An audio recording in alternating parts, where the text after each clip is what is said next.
Hello and welcome to Business Standard Views of the Week. What does Prime Minister Narendra Modi's economic record look like so far? What could Virat Kohli have done differently and what lessons can business leaders draw from him? And how can India avoid permanent scarring from COVID 19? Subscribe to Business Standard and read this week's top opinion pieces to find out. We start this episode by taking stock of how far the Indian economy has come under the present government. Narendra Modi is a fortnight away from the halfway mark of his second term in office, and three-quarters of the way through the 10 years he had sought to transform India. With the broad goals of faster growth, employment creation, and poverty reduction in mind, TN Nenan's latest column provides a clear-eyed and sober assessment of the Prime Minister's economic record. Comparing Modi's performance with that of his predecessor Manmohan Singh, Nenan zeroes in on the areas in which the government has tasted success and where it has met with failure. Most interestingly, he lays bare Modi's governance style in succinct and clear terms. As they say, knowing is half the battle, and Nenan's assessment definitely helps us know where we stand as an economy.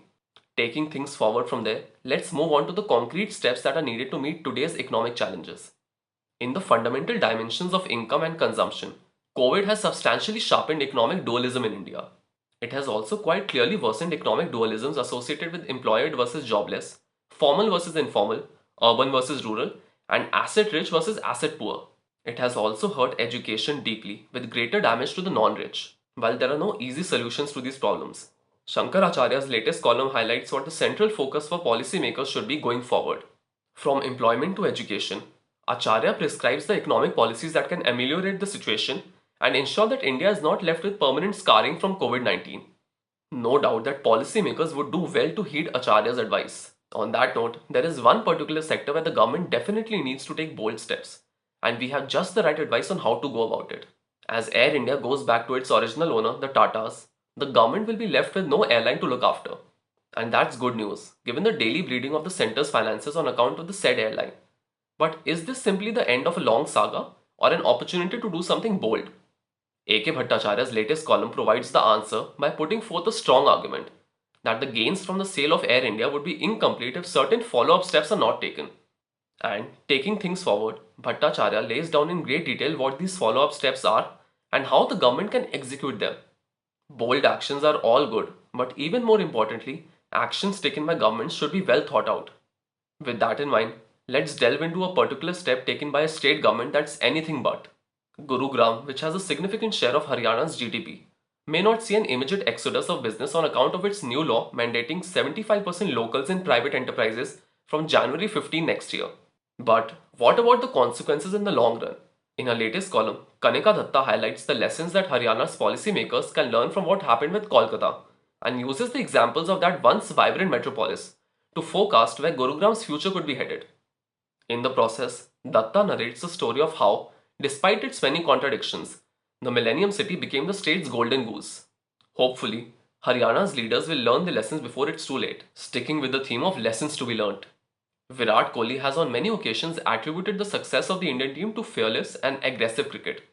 It was ironic that he blamed India's loss to New Zealand in the T20 World Cup to not being brave enough with either bat or ball. That is probably the last thing a leader should ever say about his team. But what could Kohli have done differently, and what lessons can business leaders draw from him and Indian cricket? In answering these questions, Shyamal Majumdar's latest column reveals the ingredients of good, sound leadership and why that's a necessary condition for any organization's success. Leaders must always provide a clear sense of direction to the team. Speaking of providing a sense of direction, here's one area where clearing the air is in order. Given the huge surge of trading interest in cryptocurrencies, the government needs to create a regulatory framework for these virtual assets on a priority basis. With that in mind, Business Standard points out the missteps that policymakers should avoid, even as they strike a delicate balance between securing the interests of those who invest in such instruments and mitigating the impact on the country's macroeconomic and financial stability. Clearly, the regulatory uncertainty surrounding virtual currencies cannot be allowed to continue. Now, we shift gears and bring this episode to a close with an interesting editorial on geopolitics. The Delhi Regional Security Dialogue on Afghanistan, chaired by India's National Security Advisor Ajit Doval and attended by the security chiefs of Russia, Iran, Tajikistan, Uzbekistan, Turkmenistan, Kazakhstan, and Kyrgyzstan, may have been a sincere effort to address the humanitarian and security problems implicit in the return of the Taliban. But the impact of the Delhi Declaration has been rendered moot. Business Standard explains why and highlights the geopolitical weaknesses that India will have to overcome if it wants to assume its rightful role in Afghanistan's future.